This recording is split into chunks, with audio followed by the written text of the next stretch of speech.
Welcome to the lucky blog 2 next channel में आप सभी का स्वागत है। और आज के इस वीडियो में आप लोग चेक कर सकते हैं, हम लोग आ गए हैं किला घाट और ये रहा किला घाट का पूरा व्यू और बहुत ही खूबसूरत व्यू है यानी किला घाट। और आगे जो है वो अशोक का भी यानी आया हुआ है, अशोक स्तंभ है बेसिकली। और ये पूरा आप लोग चेक कर सकते हैं किला घाट।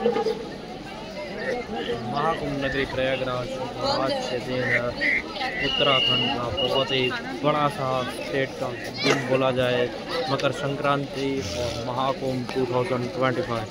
और लोग स्नान करके आ रहे हैं त्रिवेणी संगम में और उसका पूरा व्यू आप लोग चेकआउट कर सकते हैं।